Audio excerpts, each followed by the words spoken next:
Here we go, episode 119 of the Hardline Sports Talk. I'm Michael Merlo. That is John Michael Masiri. Lots to get to today. We're going to start with Major League Baseball as Shohei Ohtani signs the biggest deal in sports history, basically.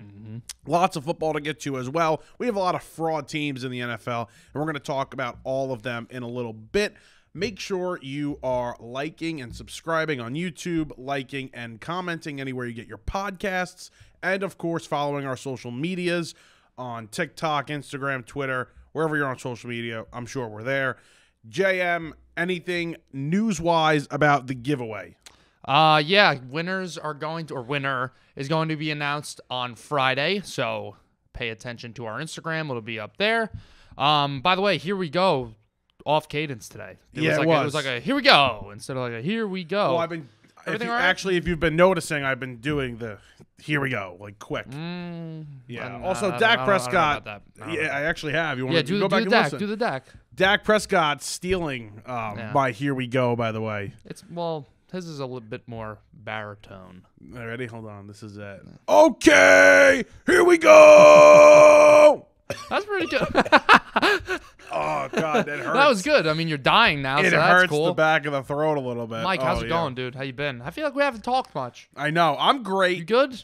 Busy week last week for you last week, right? Busy week. Had a lot to do. Busy week this week as well. We've had finals starting. Yeah. And how was the Heisman show? The Heisman trophy ceremony and press conferences were great. Got to speak to Bo Nix. Got to speak to Marvin Harrison Jr., told him, listen, it's really nice here in New York and Jersey and being in blue. Yeah. Being able to play with Tommy DeVito is a good thing. Bo Nix, maybe more realistic than Marvin Harrison, considering I think Harrison's going to be off the board by the time you guys pick right now, the way Tommy DeVito's slinging the rock. Yeah, I don't want Bo Nix. Yeah. I'm completely out on Bo Nix. Not a good interaction with him at the Heisman, but wow. Yeah, we could save that for another day. It was not good.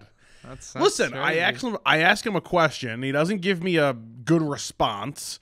And then Desmond Howard on the ceremony show, when they're announcing it, he asks the same exact question, and he gets a great answer with laughs and smiles. Yeah, of course. I got a dirty look and 10 seconds of silence. That's some BS right there. And then a one-word answer. So you know what? Yeah. You know what, Bo? Don't screw you. Okay. Well, I don't want you. That's a bit. Yeah. No, I'm kidding. Respect. Yeah. We're definitely a lot of respect. Okay. And anyways. Yes, we're going to start before you start making enemies. Yeah, I really shouldn't, because he technically could be my quarterback one day. I mean, who the hell knows? Anyway, we are going to start with baseball, though. Last week we had the Soto news basically break live while we were recording, so we didn't really get to talk about that too much, other than just the shock of it actually being finalized while we were on air. So we'll talk a little bit of Soto. Obviously, Yoshinobu Yamamoto has one of the more intense. Yoshinobu Yamamoto, Yoshinobu Yamamoto, Yoshinobu Yamamoto, Yoshinobu Yamamoto, Yoshinobu Yamamoto. Michael, you need to learn what a rhetorical question is. I know what it was. I'm just trying to prove you wrong. Okay. And I did it. I proved you wrong. We said it 5 times in a row. Fire. But either way, we're going to talk Yamamoto. We're going to talk a little bit Soto. The Giants can't pay anybody enough money to come play for them. The San Francisco Giants, of course. And we're going to start with Ohtani, though. $700 million to the Los Angeles Dodgers. $680 million deferred.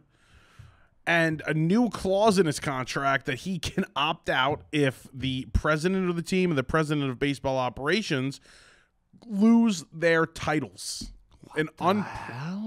This is the weirdest contract an unprecedented contract. He's a Dodger, though. That's all we need to know.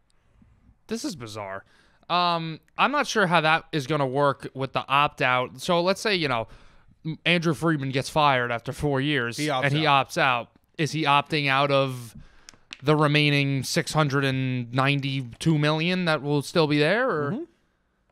Well, that sounds moronic. This whole thing, listen. He has to. I understand why people are pissed off, and I'm a little pissed off because I don't think it's good for the game of baseball. I think that a lot of teams are going to try to do this now, and it's just going to get a little out of hand. That being said, I just want to clear the air because I think a lot of people are still a little confused over the terms of the deal and what it means for the luxury tax and everything like that. it still counts as $46 million towards the luxury tax for the Dodgers. So it is still maybe the biggest deal against the luxury tax in baseball. It is. 46. It's for whatever it is. If it's over $44 million, it's over that. Yeah. So 43 let's not. Scherzer. Right. Let's not act like this is the Dodgers now can just go out and sign whoever they want in terms of luxury tax. Now, the reason why it's still great for the Dodgers is from just a business standpoint and from a payroll standpoint, you're only paying the guy $2 million a year, so you can go and get somebody and afford it as a team and still be very profitable through these next 10 years. However, the penalties, the luxury tax threshold, all that stuff is going to be blown through still. They are still going to have no problem shooting through every threshold there is if they choose to sign a Yamamoto or sign another big free agent. Trade for Glass now, which apparently is in the works and could be done by, the time this episode airs. Yeah. I was surprised to see his name and not Arozarena's. Well, did you see what Arozarena posted last night? Yeah. That was a little scary. Yeah, a little weird.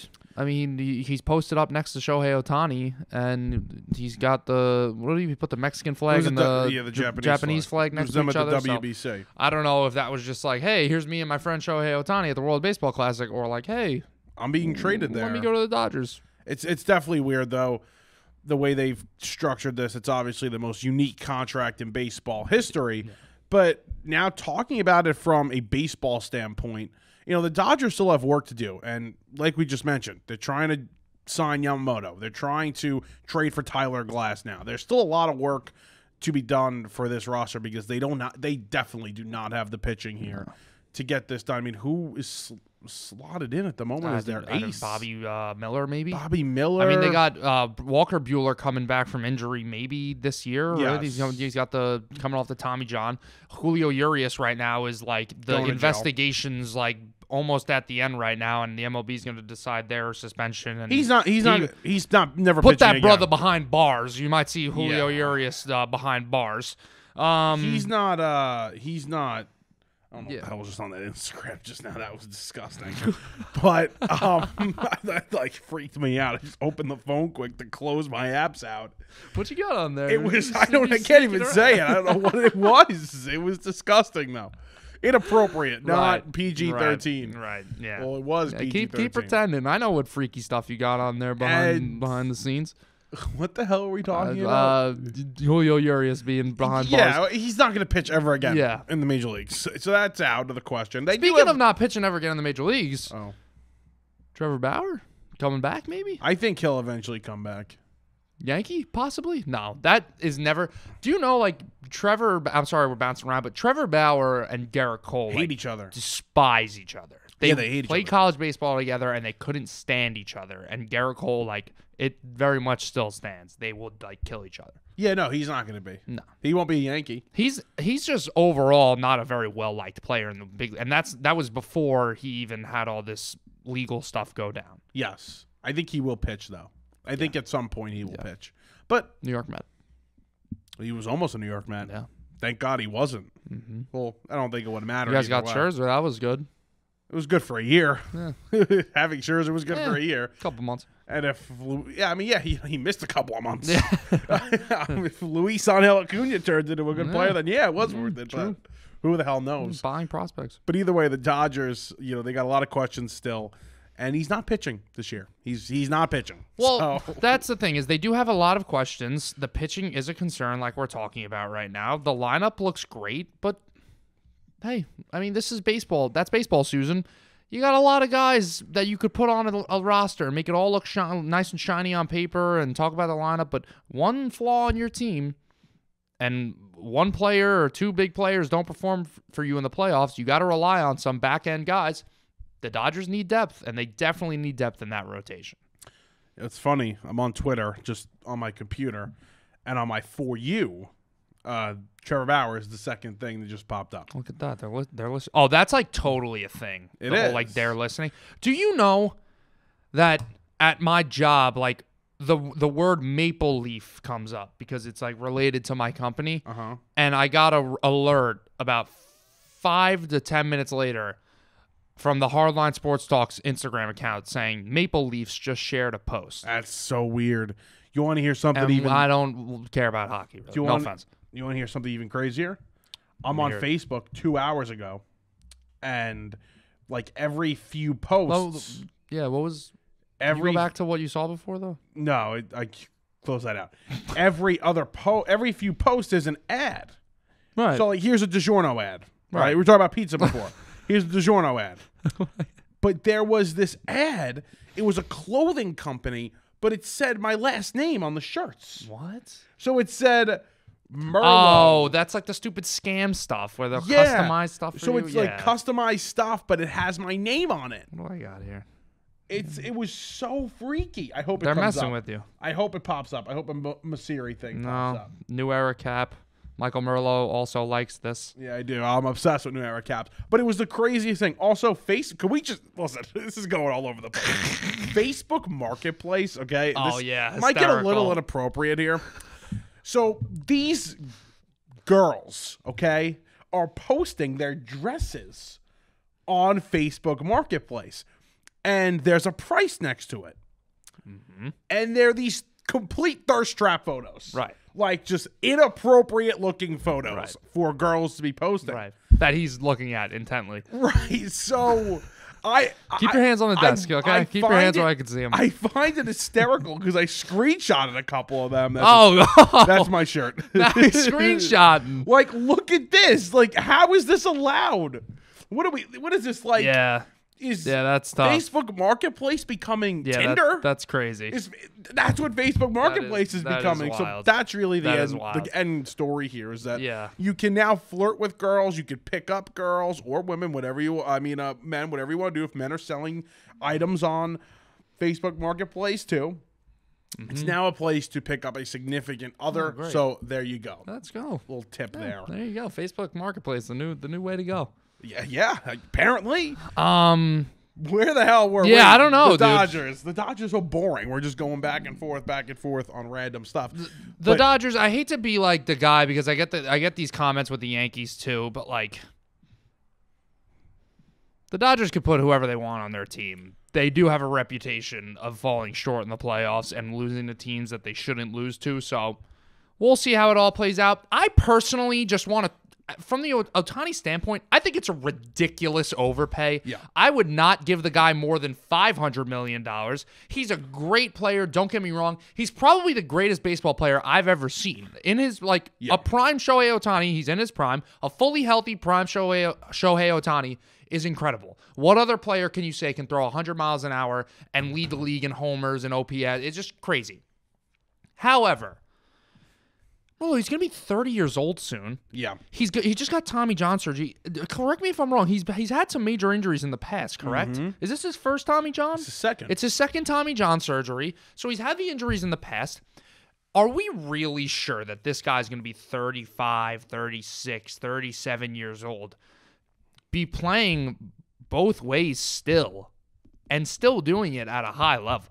I mean, what does the decline look like? I can't imagine that both decline the same way. I can't imagine he goes from a 2.8 ERA and a 950 OPS to a 3.2 and an 880 OPS. Like, I imagine it's going to be one's going to fall pretty hard compared to the other. And I think it's obvious what will fall. I think it's going to be the pitching, and that he will be able to turn into whatever they want to turn him into. They want him to be the closer. Well, that's at the thing. The end of it, and then he's the DH or the right fielder or the first baseman toward the end of it. Whatever it is, that's sort of, I think, where it'll go. That's what I think is going to happen. I think that as his starting pitching starts to decline, I think maybe they consider a move to the bullpen while also making him a full-time position player, not just a DH, because he's a very athletic.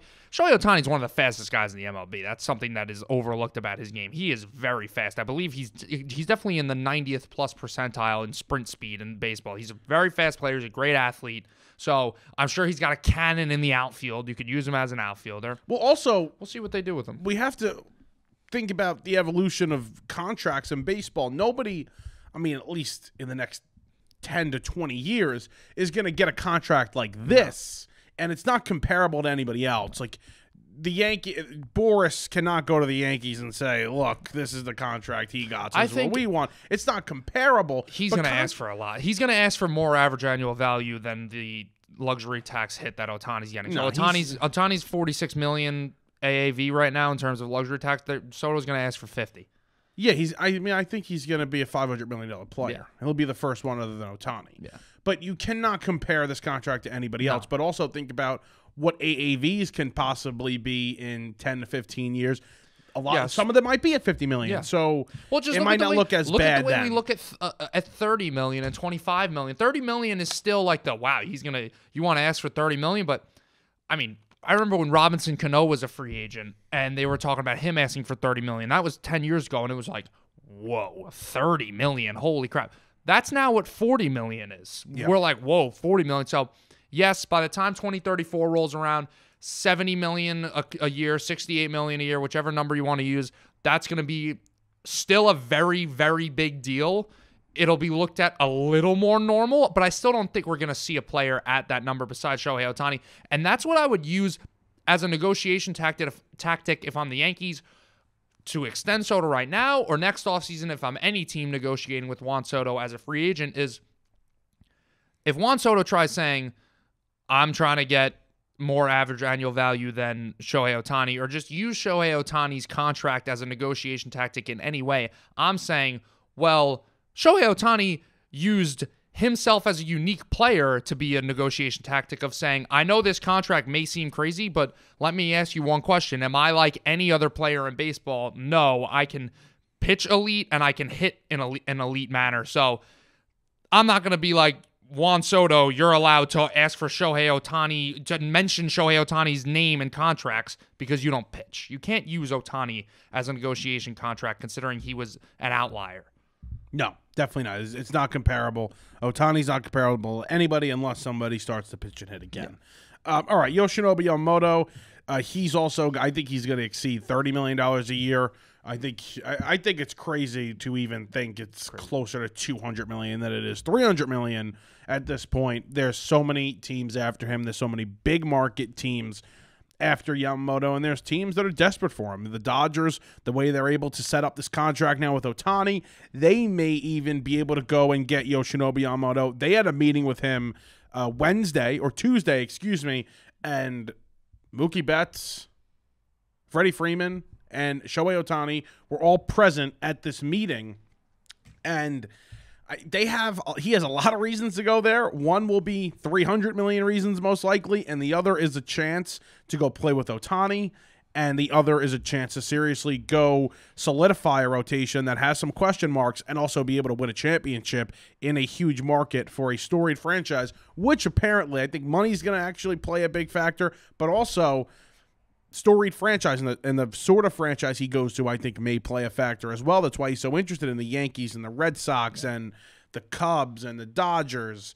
Now, the other teams are going to have to step up probably in cash if they want him, but the Dodgers are a team that have a lot going for them if they want to sign Yamamoto. Yeah, and one thing I keep reading on him is he loves the spotlight. So LA does have the spotlight, no question about it. They've won a World Series within the past 5 years.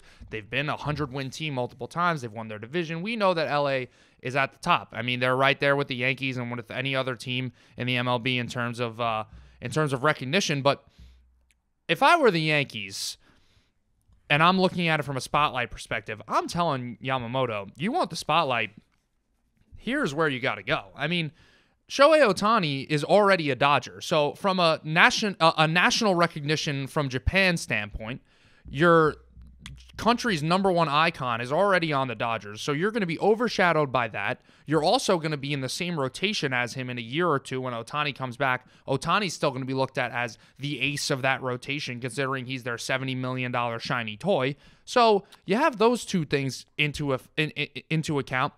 Looking over back at the Yankees side, Yankees are the most iconic franchise in sports. He's also not the ace over there. He wouldn't be the ace over there, but there's no Ohtani. You don't have to worry about another Japanese player being there and not having the recognition with the Yankees in Japan like he would have no recognition with not no recognition, but less recognition with the Dodgers. He's not the #1 Japanese player. Yeah, exactly. I get what you're saying. Exactly. He would be overshadowed by Ohtani, especially in his home country. So I think the Yankees are definitely the biggest threat to the Dodgers I don't think it's a biased standpoint. I think it's just an objective fact. I think that's the way it is right now. The Red Sox, I get why they're in contention for it. They have the money to do it. If I'm him, though, I mean, Yankees, Dodgers, situations they're in, I'd rather go to play for one of those teams. I don't know. Am I wrong? Like, I think it's gonna come down to money. You think it's just? I don't think it's just all money, though. Yeah, I think he's gonna get to a point where somebody outbids everybody, and then everybody else has to come in, and it becomes a bidding war. Where if it wasn't such a bidding war, where there weren't so many big market teams coming after him, and it was, okay, well, this place is better, so maybe they're offering $20 or $5 million less or $10 million less. Maybe I'll go to the Dodgers, or maybe I'll go to the Yankees. Yeah. I think money's going to play a big factor here. I think spotlight is going to as well, but there's going to be no spotlight in San Francisco. There's no spotlight from the Red Sox or the Cubs, for that matter. I think everybody's got a shot. I don't think anybody knows anything, to be honest with you, at this point. I don't think anybody has any read on where this guy's going. My favorite at the moment would be the Dodgers. I think they're going to sign him, but who the hell knows? Nobody really knows. And I read an article from Andy Martino, who is well connected with a lot around Major League Baseball, especially in this town. And he was like he was not playing the Mets into it at all. Right. He wasn't talking about the Mets as major players. He actually went on Baseball Night in America a couple days ago and said, Yamamoto doesn't even know what the Mets are until Cohen and Stearns went over there to visit him in Japan. And today he wrote an article saying, wow, I actually talked to some different sources, and they say they're top 2 or 3 in the running. Right. Nobody knows what the hell is going on. So all these rumors are just rumors, and they're just made for clicks at this point. It's classic MLB offseason. Right. You also, you have the mystery teams, and you have the teams that are just used to drive up the price, and it's very tiring. It really is. Listen, I think there's a ton of teams. I think it's the Phillies, the Red Sox, the Giants, the Mets, the Yankees, the Dodgers, the Cubs. Yeah. I think they're all interested, and I think all 7 major market teams here are going to make a play. That'd be a curveball if he goes to the Phillies. Some will drop out. That'd be crazy. Some will drop out because of price. Some will drop out because he doesn't want to go there, and ultimately everybody will finish in last. And Blake Snell's just sitting in his living room right now like, all right, who's going to come for me after this? He's just waiting for the shoe to drop. Exactly. Blake Snell waits on this. I don't want Blake Snell. Yeah. I saw a good contract comparison, though, for Blake Snell. It was your boy's contract. No. Yeah, which is pretty interesting. Yeah.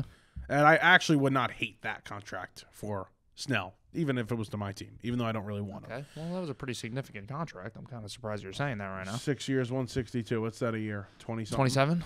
Yeah. It's nothing. Yeah. That's ass change. 28, actually. All right. Soto. You have had a week now to kind of decompress. I want to say this because I think I said this the other day when we recorded. I think the Yankees actually are pretty close to being done. I mean, they're going to get a pitcher. Obviously, they want Yamamoto. And if they don't get Yamamoto, they're going to probably go get another pitcher or 2. But I think the Yankees are pretty close to it. I think it's set. Like, I think at this point, their roster's set. I still don't know whether or not if they are the favorites in the American League or they're the favorite to win the division. I think they have a really good team. I think if things pan out the way they're supposed to, if guys bounce back, if guys continue to have good, like Glaber last year, I think the addition of Juan Soto is going to help this lineup and kind of boast this lineup to being the first or second best lineup in the American League. So I'm kind of changed my viewpoint, and that not that I didn't think it was a good move last week, but I think this kind of puts them over the edge now in the American League and kind of makes them the favorites if the other moves are made. And it doesn't have to be Yamamoto. Right. It could be another move to get another starting pitcher. Name a guy that's available and then name another depth piece. I don't know who it is. Right. But I think the Yankees are in a good spot here. And from what they traded, I know King's in, a significant move. But, man, to trade what they traded to get such a high-level star power player, I think it's very impressive what they were able to do, even if it's just for 1 year. Well, they definitely need some depth pieces like you were talking about. And I agree. I think the lineup, you don't really need to touch on it anymore. Maybe it's funny to say it, but I do think that they should probably bring IKF back. I think it'd be a good move for them to have that utility guy on the bench. You know what you're getting out of IKF, right? You're getting a guy who can play multiple positions. He has good defense in some positions, just not shortstop. One of the best players in baseball history. Not shortstop, yeah. Maybe he's going to be in Monument Park real soon. Don't worry. You need bullpen. You lost Mike King. You lost some arms in that trade, and the bullpen is a little banged up. You got some injuries. Scott Efrost, I don't know, isn't going to be back for the start of the year, so you got to make some moves there for the bullpen, and you got to make some moves to shore up the end of that rotation, because right now it's listed as Clayton Beeter, our prospect, to be our 5-starter, which is just not realistic. So the one thing that I didn't realize, like, over this week of processing with the lineup, when the move was first made for Soto, I was like, this team still needs, like, lineup. They might need another bat. Maybe look at third base. Maybe look at wherever else you can improve. Mm-hmm. I'm, like, very confident in the lineup now. And I think that we talked about last week the down years that the Yankees had on offense, and they were 25th in baseball as an offense. They were just terrible. There are guys that had crazy down years last year that there's no way that it could happen again. You had injuries. A big one that I love to talk about, Anthony Rizzo went from an all-star level first baseman to borderline AAA player after getting concussed against the Padres. Okay, well, he's a different story. And he was hurt. He was legitimately hurt. But he was playing while he was hurt. Yes, but the franchise, we all know, made a really bad decision. But that's part of my point of why did the Yankees lose so many games last year? They had a concussed first baseman playing for 2 months. You have a DJ LeMahieu, who I don't really expect much improvement from DJ. I think he had his up and downs last year. The one guy I'm kind of working around right now, Stanton. I don't expect a 190 batting average this year. I think Stanton still got it in the tank. Now, we say this every year, and we say if he stays healthy, I'm going to account for at least 30, 40 games that Giancarlo Stanton doesn't play. I'll expect a couple IL stints. Please just keep it at that. Don't give me a 50-game season. What they have to do is play him, and they have to play their cards right with Stanton. They have to play him in certain spots. Yeah. You know what? Maybe he doesn't go on the IL this year because the Yankees were smart with him. Maybe he's not playing every day. Maybe he's not playing the field as much, which is not going to happen with how loaded the outfield is at this point. Maybe he plays 110, 120 games by choice, not by, he's on the IL again. Right. I think Stanton is getting overlooked and disrespected here. I think he's going to play a major part in this Yankee team and a Yankee run this year. I really do. Apparently, he's coming in lighter this year. And, I hear this stuff all the time in football and baseball, in any sport, with players' weights, and they always seem to use it. I remember they used it with Teixeira years ago. They always seem to use it to hype it up, and it ends up making no difference. But, if you want to look at something, he's coming in lighter. He's hopefully coming in a little more limber and a little more durable this year. So you just hope he stays on the field. But, let's also talk about Verdugo. That was a nice get. This is what I forgot what I wanted to say. The lefty-righty thing is what really has assured me in my mind that I'm very confident about now. The Yankees have had that problem since 2018, something like that. They couldn't get any left-handed hitters in that lineup. Well, it's about time. The Yankees went out there and got some left-handed hitting for that stadium. The Park Factory. Yeah, I know it's not all. Yeah, well, the short porch. You guys got to keep bringing in the fences. Yeah. We need to. Bring back you know what you should do? The Mets went downhill ever since they got rid of the Modell zone. The what? The Mo zone. What's that? The Mo's zone? No clue. You're a casual. Citi Field. I have no clue. Citi Field, the thing in right field by the bullpen. They used to say Modell's. Oh, I think. Yeah, right. Yeah, no. I'm not a real fan of my team. Is that old Citi Field? Old? No. Old oh, yeah. Mo's. Citi Field? Zone. You might be. Citi Field. You might be just losing it. Modell's Clubhouse. Modell's Mo Zone. Yeah, right there. The Mo Zone. It literally says that. Yeah, that's the speakeasy now. There's a speakeasy at Citi Field? Yeah, look it up. That's where the speakeasy is. I wanted to sit there. It's called the Cadillac Club. It's really beautiful. They did a great job with it. It was cheap toward the end of the year. I just didn't want to go see the team. It actually is a speakeasy. Yeah, it's really cool. We should go sit there one day. It's beautiful. And we can't act like normal people. Yeah. There's TVs in front of you, too. You're on the field. It's a members-only thing. No, yeah. Yeah, you got, right. You sell, they sell the ticket. You go. It's fine. Yeah, don't worry about it. Yeah. We could get in there, no problem. Either way, done with baseball. I want to talk about it. The San Francisco Giants are just desperate, but we'll save that for another day. Jung-Hoo Lee signed there, and it was a massive overpay. So that's really what happened there. Okay, football. The Chiefs. They're hysterically crying. Let me just say this before JM goes on his major hater mode of Patrick Mahomes. Mm-hmm. I'm a huge Patrick Mahomes guy. I'm a huge Andy Reid guy. I love the Chiefs. I really do. And I still think they're probably getting to the Super Bowl. But this was a terrible, terrible look, and rightfully so. Mahomes was apologizing earlier in the week. It was a terrible look. The meltdown, everything was bad. Because, yeah, sure, it was a sick play to tie the game, or take the lead, excuse me. But at the end of the day, Tony was offsides. Tony's an F-up. Tony's a screw-up. Tony's terrible, okay? 3 things right there. But it really did not make any sense as to why they were freaking out as much. Because, hey, it's been called. It's not like it hasn't been called this year. You want to talk about 2 years ago, they called that fine. 3 years ago, they called that fine because they were not calling that penalty. Mm-hmm. It's been called over 20 times, 21 times or something like that. Exactly. It's been called a lot this year. It's been called the tush push a lot for the Eagles, but it's been called a lot this year. It was called last season in a critical spot as well on the commies in the Giant game on Sunday Night Football. So this is something that's becoming a new thing now. So the freak out over it was embarrassing. Yeah, I mean, it was the crazy thing about it is it was the right call. Yeah. Like, no matter how much you want to complain about it being in a significant moment, the call was correct. It's not like this was like, oh, the refs are just pulling something out of their ass to make a call. Like, no, it was definitely the right call. So, I don't want to go too crazy Chiefs hater and this and that, but it's pretty ironic, the complaining, when the Chiefs have been on the right side of a lot of calls over the past couple of years in some pretty big moments. So to come out and make this such a big fuss, and honestly, it was surprising to me that a guy like Patrick Mahomes, a guy who's the face of the league, a guy who has multiple Super Bowls and multiple MVPs, would not only say this during his press conference, but after the game on the field. Oh my, you see him mic'd up, going up to Josh Allen.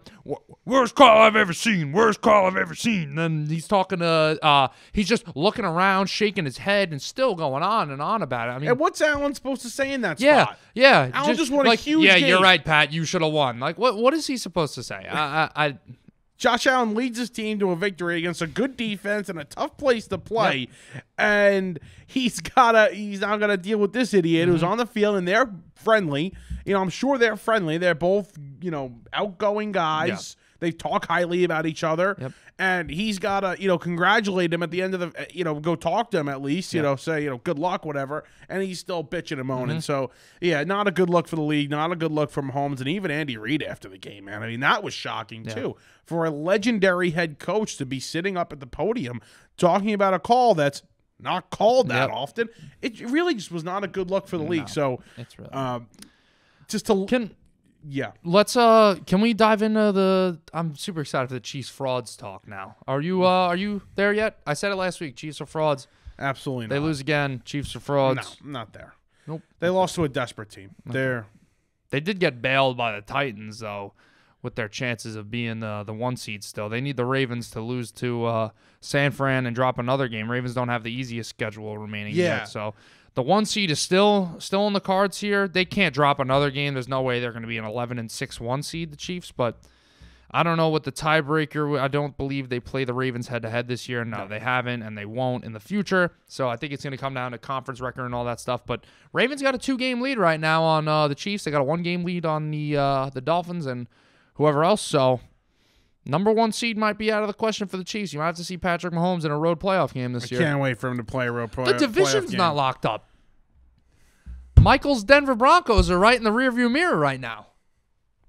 The Jordan shoulder shot. Yeah. I mean, try telling you in March. Yeah. Try telling you in March. And honestly, Denver's probably shaking their heads at that Thursday night game that they lost in Kansas City because they could have gotten a season sweep against Kansas City. They just played. I mean, what the hell was that? They dominated them in Denver. Yeah. Yep. Mahomes flu game. Yep.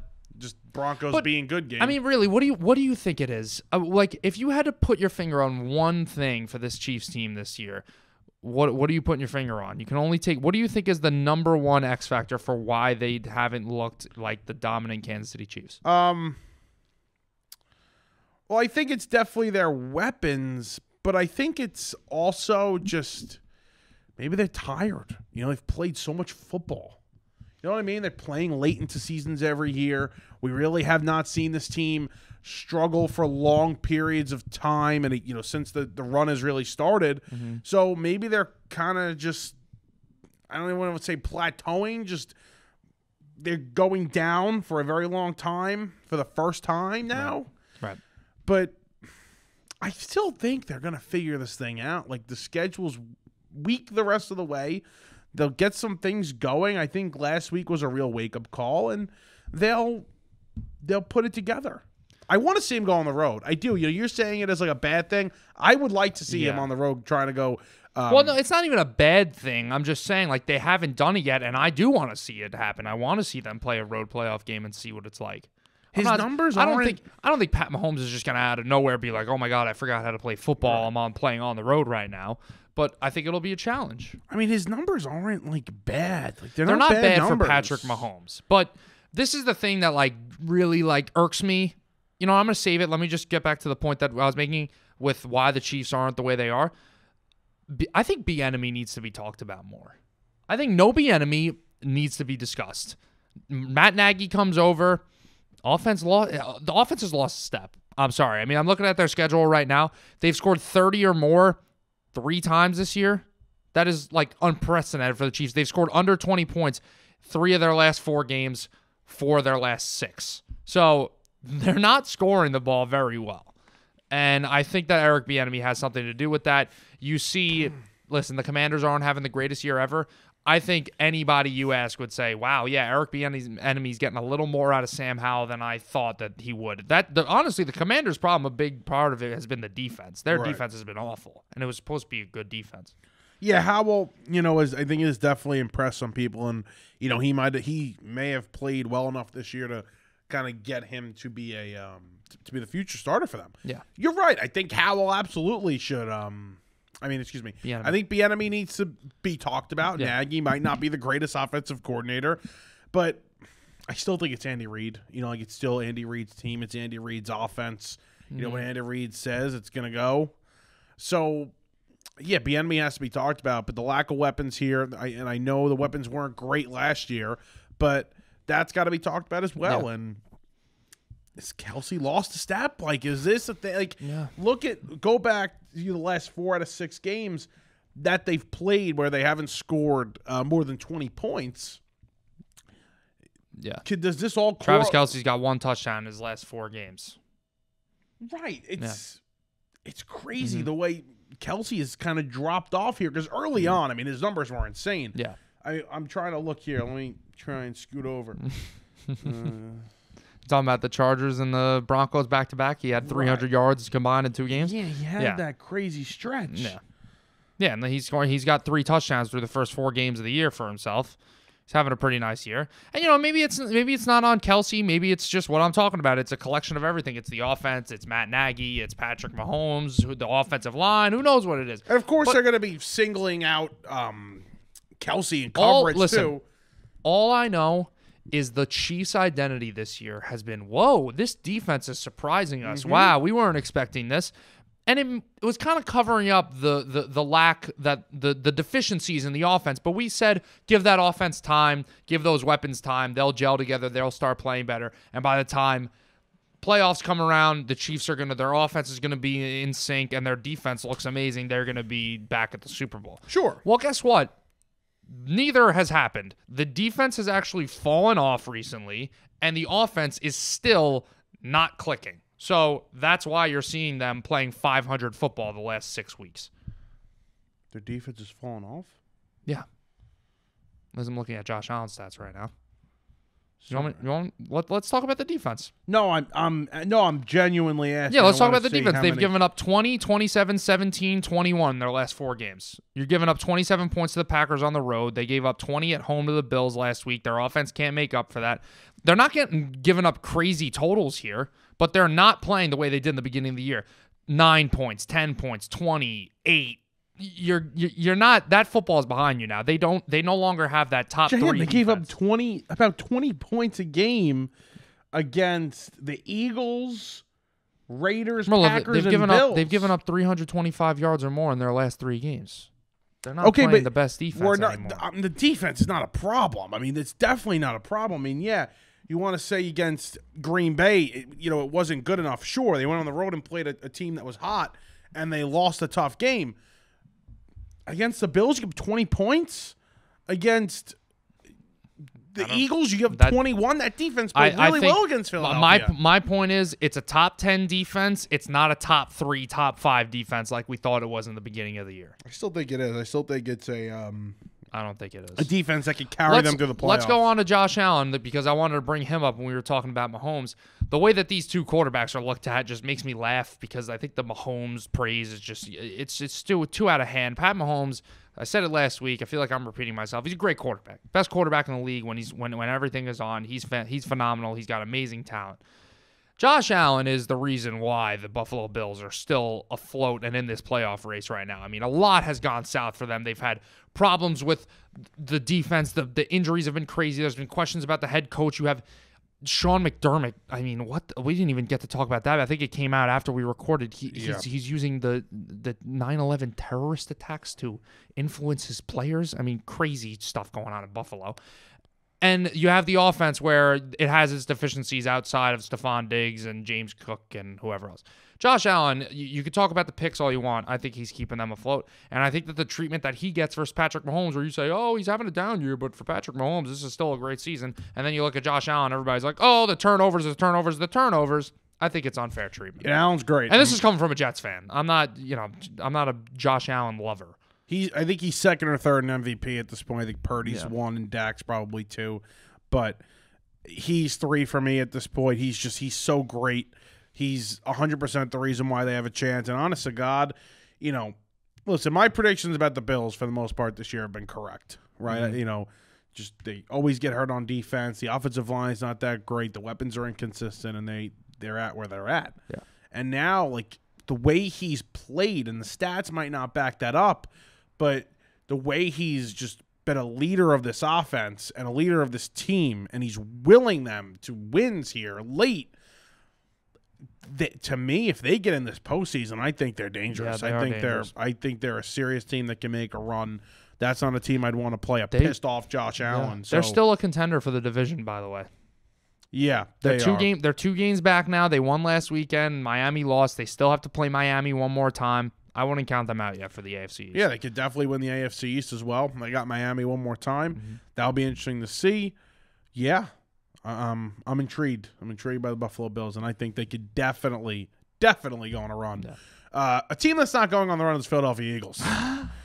Because exposed as frauds as they are, baby. Look at the switch up. Philadelphia frauds. Mm-hmm. Good job, Jalen. Can't get your ass pushed into the end zone. Look what happens. Mm-hmm. Oh, 5 men touching my ass into the end zone. Mm-hmm. We can't win. No, but I mean, seriously, they got lots wrong right now. I think the play calling is iffy. Yeah. They don't run the ball enough early on. They go down in the games. Questions about the head coach for the first time that I've heard. You seriously have to question the legitimacy of how good this guy is. Because, again, you can say what you want about Gannon. The defense was always fine last year. Defense really had no problems. And Steichen, who is doing a fantastic job in Indianapolis, was calling plays last season and came over from Indianapolis with Sirianni. He was calling plays with his offense. You know what? I don't think it's a fair take because what do we say with head coaching? We say you have your guys who are your offensive geniuses, your defensive-minded head coaches. You got your culture guys. Whatever happened to the culture guys? Why is it that Nick Sirianni all of a sudden needs to be criticized because the play calling has gone it's gone downhill? I understand that he used to be the play caller in Jalen Hurts' rookie or sophomore year when they went to the playoffs and lost to the Bucs in the first round. I understand that he gave up the play calling duties, and since then the scoring has gone up. Yeah. So yeah, it didn't work out for him to be an offensive play caller for this team. He wasn't hired to be the offensive coordinator. He was hired to be the head coach. So listen, talk all you want about the roster. The roster's phenomenal. You can't, in this sport, get carried by a great roster and be a bad head coach. It rarely happens. And if people think it did happen, they probably over-criticize that head coach in that scenario. How many times do we talk about a Brandon Staley and you look at that Chargers team on paper and yeah, it's got its flaws and they don't have the roster that the Eagles have, but they on paper should be a playoff team, and we love to just kick Brandon Staley to the curb and say that he's awful and he needs to be fired. And we talk about it with other head coaches.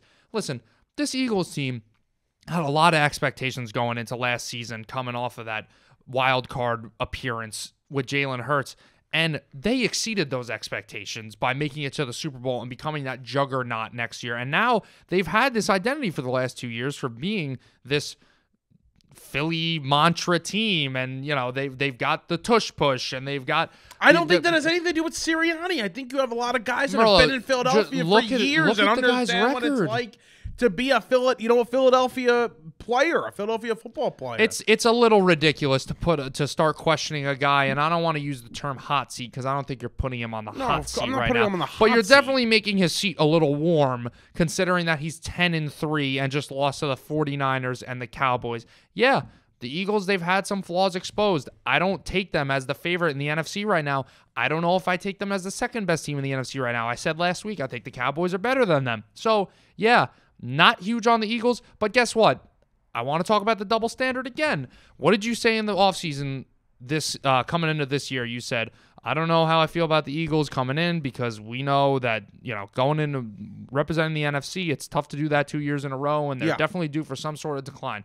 You're right. They're declining right now. It's going to be really tough for them to do that again. But the Chiefs come off the Super Bowl, and it's like, oh, they're no problem. They're going to be back in. But part of my reasoning as to why I thought Philadelphia would fall off was because they lost both coordinators, and that's documented. I said it multiple times. Losing Steichen, losing Gannon were going to be big factors for this team and a drop-off for them.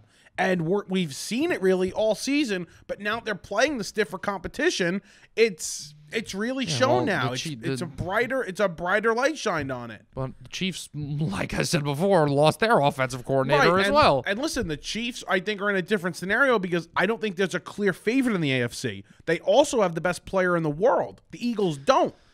Yes, but I think this is, again, the rose-colored lenses, the Pat Mahomes-colored lenses, where it's like, oh, they have Pat Mahomes, they're going to be fine. Like, no, we cannot ignore that there are clear deficiencies on this football team. Okay, give me the walrus-colored lenses. They have Andy Reid. Those are two reasons as to why. Yeah, the former Philly coach that was known for coming up short in Philly. I've also seen, I'm not disrespecting Andy Reid. He's a Hall of Fame head coach. He's a great head coach. He's won 2 Super Bowls. It's a Philly thing. It's a Philly thing. Losing. The Sirianni hot seat is a little ridiculous. I'm not putting him on the hot seat. The warm seat. I'm not putting him on a warm seat. I'm just even calling mention him out. his name as being a fraud head coach is a little. Show me what he does. Show me what he does. He's been a head coach for 2.5 years or 3 years, whatever it's been. He's been a coach for 3 years of the Eagles. What do you mean, show me what he does? Who cares if he's not calling the plays on offense or calling the plays on defense? He's a head coach. It's not in his job description to call the plays. Some coaches do it. Some coaches don't. Mike Vrabel doesn't call coaches for the Titans to call coaches. Call plays for the Titans. Maybe he does this year. I know in the past he hasn't. With Arthur Smith there, he wasn't calling the plays. No, he's also. And what do we say? Oh, Mike Vrabel, great head coach. Come on, they're 10-3. I don't know what Nick Sirianni is as a coach. I'm sorry, I don't. Maybe Big Dom is the culture guy there. Maybe Big Dom sets the culture. Who the hell knows? I don't know what goes on in Philadelphia. I do know that Nick Sirianni... Big Dom looks like a Merlot family member. He's got the whole thing going. Could be. We're... Big Italian guy. We're Italian. Handsome. We got... I wouldn't call that guy handsome. Okay. Well, yeah, I was complimenting your bloodline, but you know what? I appreciate it, but he's a piece of crap. Never mind. Anyway. Okay, enough of the Eagles. How about the New York freaking Giants? Yeah, here we go. How about those Giants? 3-game win streak, man. Tommy DeVito, speaking of Italians. I said something on this show. I said it in public. I said it to friends, and I was laughed at for it, okay? I said something that was very small. It wasn't a big ask, and it wasn't a large prediction. All I said was, Brian Daboll can show me something. Do you remember when I said this? Yep. That Brian Daboll could show me something if he's able to turn Tommy DeVito and make him look like a competent backup quarterback. Yep. That's all I asked. Not a big ask, but is Daboll a good enough offensive coach to sit here and turn this guy who's an undrafted rookie free agent into a starting quarterback, competent backup starting level quarterback? True. And he's done that. Yep. And they've won 3 straight games. They beat a good team at home on prime time, which, by the way, you know Daniel Jones in prime time. You know Daniel Jones on Monday Night Football. That guy can't buy a victory on Monday Night Football. Not great. And are we done with the Giants prime time? Is that it now? Yes, we're good. And Tommy DeVito goes, hey, they gave you one entertaining game. That was a good game. Yeah. It was an entertaining game. It was. And he's able to win a game on prime time, and he played, pretty decent in that game. Yes. It's great, and I don't want to, be an annoying friend and annoying co-analyst and tell you, hey, man, don't have any fun with this, because it's a fun time. It's a fun story. It's a very fun story. No matter how you want to slice it, it's a fun story.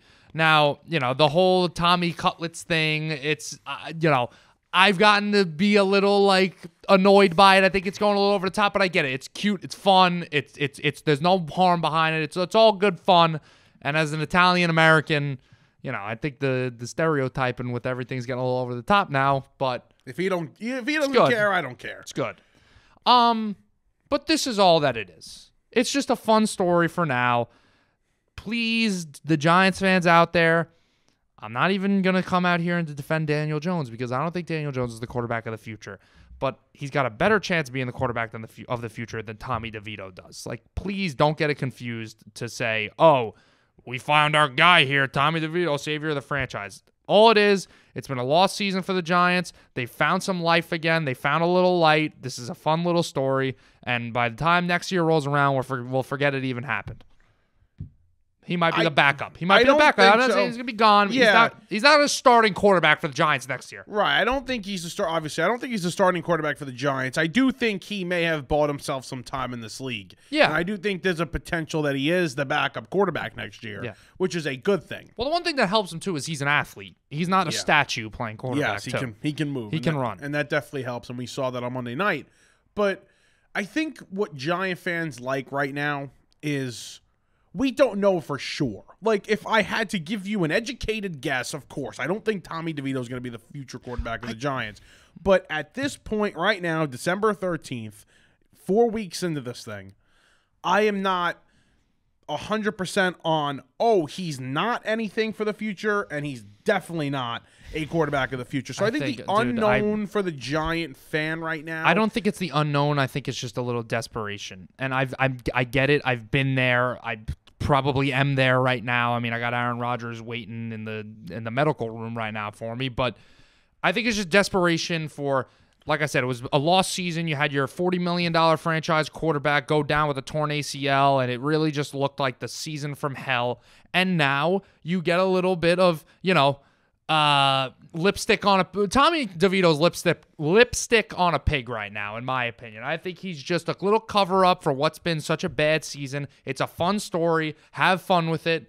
There is no consideration whatsoever for this guy to be your quarterback of the future. Merlo, he hasn't been playing franchise quarterback style football where they're giving him the keys to this offense. Let's be honest. I mean, he's 4 starts into it as a rookie. Yeah, that wasn't drafted. I'm not going to shoot him down. Right. But, but again, there's an unknown. There was an unknown when Brock Purdy took over. There was an unknown when, Dak Prescott took over. Take it easy. I'm not comparing Tommy DeVito to the level of players that these guys are. Of course I'm not. Don't do that. But there is I wasn't even doing it on purpose. I swear to God.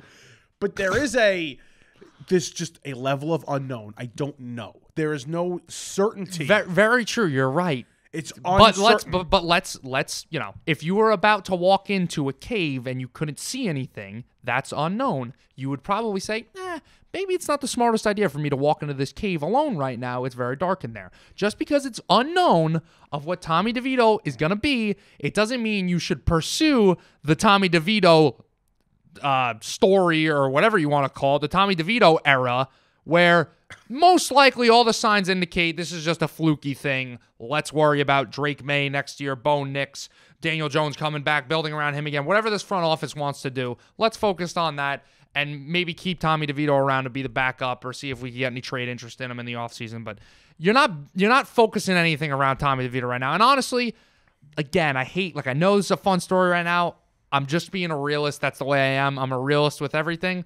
the way I see it, the season ends with Tommy DeVito throwing 4 picks against the Eagles in 2 games. Well, I said that to somebody. I said if it's just if DeVito goes to Philly Christmas Day and beats them, well, then all hell breaks loose. Yeah, I'm all in. Yeah, Chips all in. I'll let you come on here and have a 10-minute segment about Tommy DeVito being the future of the Giants. If he beats the Eagles in Philadelphia, all chips in the middle of the table. Then it's over.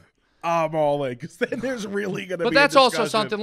It's also the schedule. The last 3 games. Yes, the Packers were a good team. They were rolling. They just beat the Chiefs, but we know the NFL. It's any given Sunday and everything like that. The Commanders and the Patriots, the 2 games before, they weren't offensive juggernaut games. They won 10-7 against New England. Well, his best game was Washington. Washington played well. Washington, he had a great game. He really did play well in that game. And they scored a lot of points. We'll see. It's cute. Fun story. Yeah. Don't rain on parade. By the way, I got some interesting takes on what the Giants' future could be. We could talk about that another day because you asked me what do I think it is, and I'm starting to get a little clearer view on what I think at least next season is going to be. But before we close out here, I mean, you just got to talk about this story coming out of New England that apparently Mr. Bill Belichick is on his way out at the end of the year, that Robert Kraft and the decision makers over there in New England have made their decision, and they made it after the Germany game in which they lost 10-6.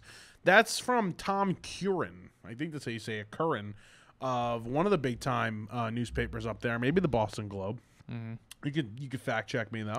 Yeah, you could definitely fact check me. Now you have it up. The Boston Herald, maybe the Boston Herald, one of those, one of the Bostons. Is that Tom Curran? Andrew Callahan. No, not Andrew Callahan. It's not the Herald. I don't know. Anyways. But either way, Belichick, I mean, it's kind of obvious that they're probably heading for a divorce, a mutual parting of ways at the end of the year. Just it's time. But, JM, I mean, you've been tortured by these guys. I mean, what's up? Yeah. How you feeling? Well, I feel no sort of satisfaction from this, honestly. I would feel satisfaction to erase the 20 years of misery that they put me in from my brain, but I think it's time, honestly. Belichick, I think he's got a little bit of an ego problem with the whole Brady thing. I think that bothers him, that a lot of people, say Brady kind of made him because Brady went from New England to Tampa Bay and won a Super Bowl there, and Bill hasn't won much of anything without Brady. I don't believe he's even won a playoff game without Tom Brady. He had an appearance, and that's really it. So, I'm sure it's a tough shot for him to go through this right now, but honestly, Bill, you've had an amazing career. You're widely considered the greatest coach in NFL history. I think the more this goes on, I think the more doubts there are about that, actually, of him being the greatest ever. If I'm him, whether it's your last time coaching ever or your last time coaching with the Patriots, I think it's got to be one of those. I don't think him being the Patriots coach next year is really a realistic or a smart option. NBC Sports Boston, by the way. That's where. Oh, great! Yeah, completely off. Just nowhere close. Yeah, but I know it was Boston. Yeah, so great, good job. But either way, but is it the Commanders? Is that it? That's the spot? I think the Commanders. I think the Chargers, and I think I don't know if he'd go work for an owner like Tepper, but the one thing I don't, not to be Mr. Hot Take right now, but let me throw this out there. A lot of the great coaches, we love to talk about their coaching tree, right? Sure. Right? Kyle Shanahan had a great coaching tree. Andy Reid's had a pretty good coaching tree. Sure. Bill Belichick's coaching tree is known for being pretty, what's the word here? Average. Ass. Yeah. Ass. Does that have something to do with Belichick himself? Because like I said, we haven't seen him coaching without Tom Brady.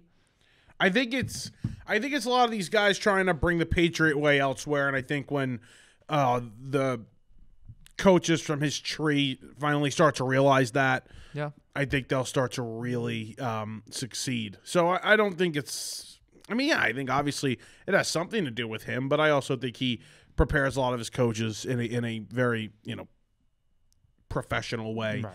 Daboll's from his tree, but Daboll's also from Saban. He got the best of both worlds there. Vrabel. I mean, Vrabel played for Bill Belichick in New England, and obviously Vrabel's a very good head coach. Yeah. So, yeah, I mean, definitely a little something to it, but it's not the best tree in the world. Right. Definitely not the best tree in the world. Right. All right, that's going to do it here. Episode 119 in the books. Listen, we're getting to the nitty-gritty of the NFL season. Look out for the gambling show the week 14? Yeah. No, 15. 15? Gambling 15. show? Week 15. Will be out over the weekend. Check out all our social medias, as always, for just, videos, clips from this podcast. We really always appreciate the support. Anything you got to say? No. Good luck to everybody in the giveaway. And yeah. That's it. Peace out.